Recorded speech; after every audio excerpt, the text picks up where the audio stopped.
the Samsung Galaxy S20 Hyperlapse function. There are some advanced features which I didn't go over in my last video, which I'm going to go over today, so stick with it.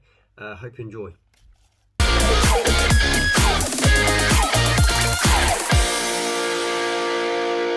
Okay, so the Samsung Galaxy S20 is obviously the phone I use a lot in a lot of my videos now, and I use it quite a bit for vlogging. I'm talking to you on it now. The mic on this thing is brilliant, but also the hyperlapse function. You know I like to do time lapses, and I do time lapses as sort of transitions in my videos quite a bit, and I love the effect that you get, like a time interval that could be over a long period of time, whittled down to a couple of seconds, maybe 8 seconds, 10 seconds, something like that. And the idea of that is to, you know, add a little bit of I don't know, just make your videos a little bit better. My main camera, I do time lapses, and because they're so big and it doesn't just pump out video, it pumps out, you know, I get the pictures and then I edit all the pictures and put them all together. I'm able to zoom in and zoom out on that. The idea of that is that I've got a lot of pixels I'm able to zoom in and zoom out with. This, it pumps out a video, which means I don't get the opportunity. It's 1080p, but there are some advanced features in this, and I'm going to go over them now. The first one is you can add flash. Now, I don't know why you'd want to add flash. For me, I have got some notes, by the way, that I've taken. I don't know why you would use flash, because flash is only really effective over like a meter or two with these cameras. It's not really going to do anything, you know, over a longer period of time. I don't see why you'd want to use flash unless you're doing a time lapse rather than a hyperlapse, because with a hyperlapse you're going to be moving. You know, the difference between time lapse and hyperlapse is a hyperlapse is you're moving, and this feature is supposed to be for hyperlapse, so I don't understand why you'd need that. So flash for me doesn't really kind of come into it. I don't know why they even bother putting it in there.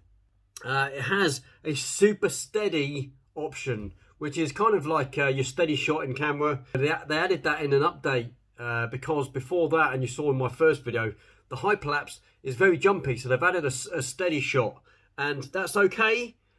The thing kind of zooms out a little bit, so it goes a little bit wider. So what it does is, after the fact, the software kind of adjusts in picture, so you need extra pixels, if you like. But because it zooms in afterwards, you do lose a little bit of quality, I think.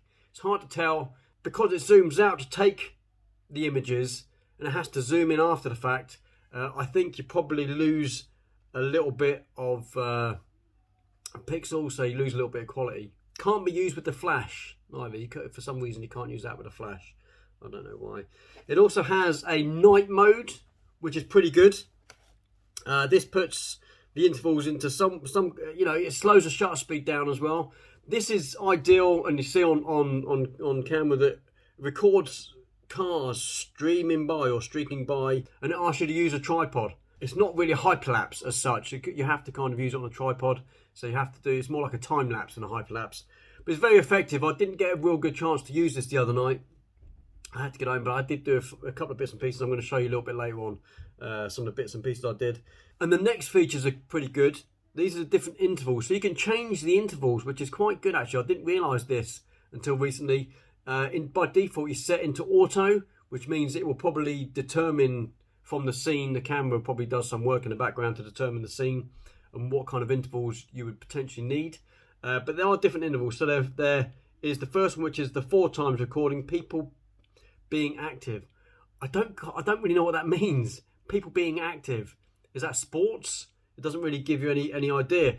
In my mind, it probably would be better for sports. So things like basketball, if you want to maybe speed up a basketball game ever so slightly, so you still get all the details in what's going on. Because if you use any of the other functions, the other intervals, you're probably going to miss a lot of the action. So things like sports, people being active, I don't know what that means, but yeah, I'm going to say sports. So that'd be used for sports. So 8 times would be recording traffic. And for recording traffic, that's quite good. But with the slow shutter speed, you get the car trails, the light trails, which is quite good. So 16 times recording clouds across the sky. Now, when I took this out, I didn't have any clouds. It was a really nice day, so I didn't actually use this one. Clouds across the sky. I don't think I'm ever going to use it just for clouds across the sky, so I don't know whether I'd use that particular interval. So 32 times is for recording crowds of people walking by. Now, I did use this. I went down the seafront because it was quite busy. I sat down there with the baby, and just having a 5-minute break from walking around and stuff like that. And I did record people. It worked quite well. It's very, very fast. You'd have to play around with these settings. And the 64 times interval was for recording sunsets and sunrising. And now this is very crucial, because to do this you'd need to be on a tripod. You can't really do this with hyperlapse, because you're going to be walking too fast unless you do like a one pace every now and again, because it's going to take an image every sort of 8 to 10 seconds. You get, you know, a very, very long period of time whittled down to something like a 20-second piece. I shot my first one, which I'm going to explain what I did and what I did with what I made a mistake. Anyway, it took me about half an hour to get 20 seconds worth of footage, and that's the point of this, is that obviously a sunset takes a long time to happen, so you have to wait around for it. But you really want something that pumps out a very short period of time. So this is the whole point of these different intervals. So that really long actual time of a sunset is whittled down to, you know, 20 seconds. So then we get into what actually happened when I was down there, because I was sat down the beach and I wanted to record the sunset. That's why I was down there. And I'm in 64 times intervals, the interval speed. And I'm on a tripod, so I looked at adding the super steady, and what that actually does is it brightens up your image somehow, and I don't know why it does that. It brightens up the image, and when I looked in camera, when I was on a tripod and I put it into super steady, it kind of blew the sky out. So I thought, well, I don't really want to use that, so I didn't use it. I turned it off, and I think it's kind of, I must be using either ISO or slowing the shutter speed down for some reason. It's brightening my video up, and I didn't want to do that, so I turned it off, and I got a really jittery, juddery, all over the place kind of time lapse, like we had before they did the update with the super steady. And you would think that on a tripod it shouldn't have any issues with it being jumpy. Now, bearing in mind, when you watch this in a short while, so don't go anywhere, the tripod was steady. If it moved, it would move like minute amounts. I was sat next to it, and I'm on a little Gobi tripod, which I can't find at the moment. Where is it? There it is.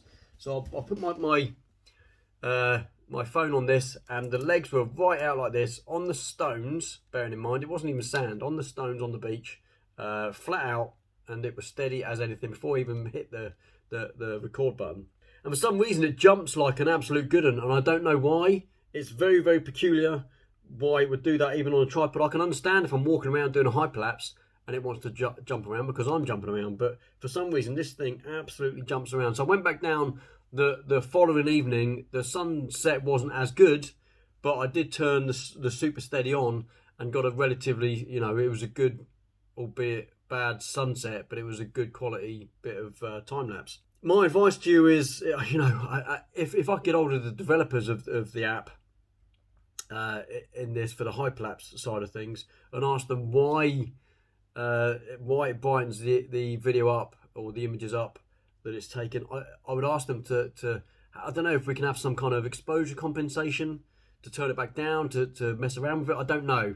There's got to be something they can do. I don't know why it has to be speeded up to be in super steady. Obviously it goes wider because it wants to obviously work out what's going on, and it does a wider shot, but I don't know why it then has to change the exposure.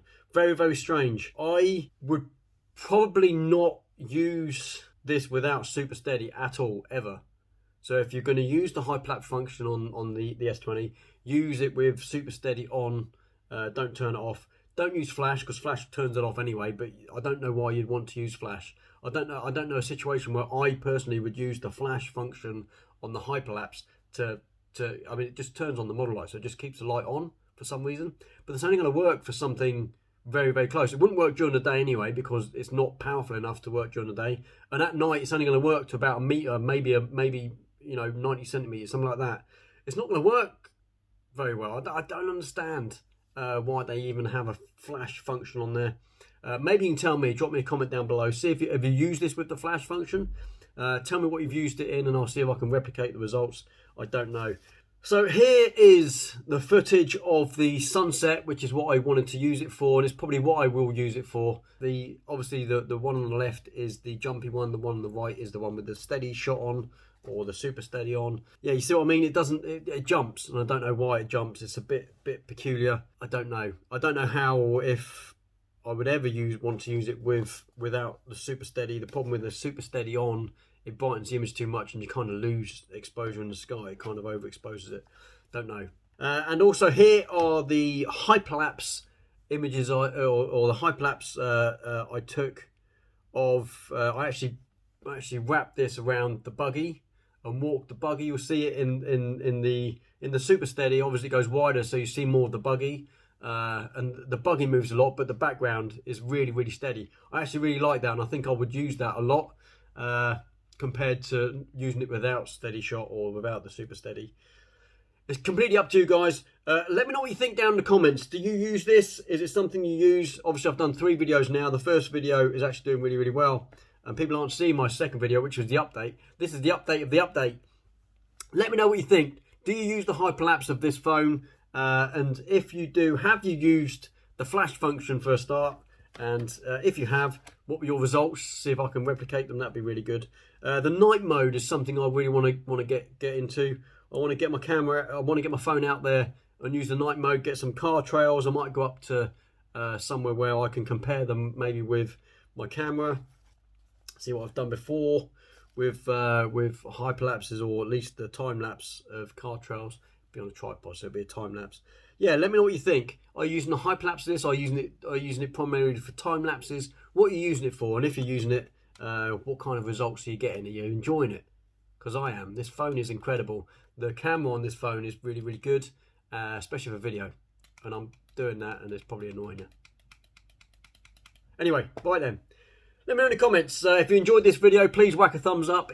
So if you're not subscribed to my channel and you are interested in photography, videography, hyperlapses, time lapses, all that kind of stuff, please consider subscribing and hit the notification bell so you get updates every time I upload a new video. And until the next one, have an awesome December. If I don't see any of you before then, have a great Christmas. Take it easy. Bye.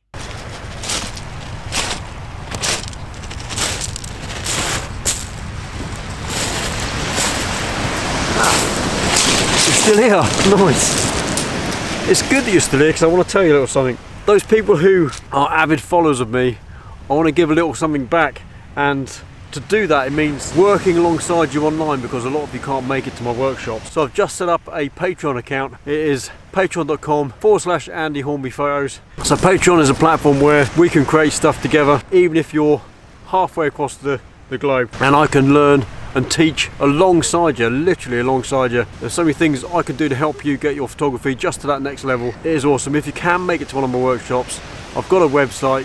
Go to ahphotographyworkshops.uk and have a look, see what I've got going on. But if you can't make it to one of my workshops, Patreon is a really good platform where we can create stuff together and we can take your photography to another level. So if you like what I'm doing and you want me to learn alongside yourself, see you there.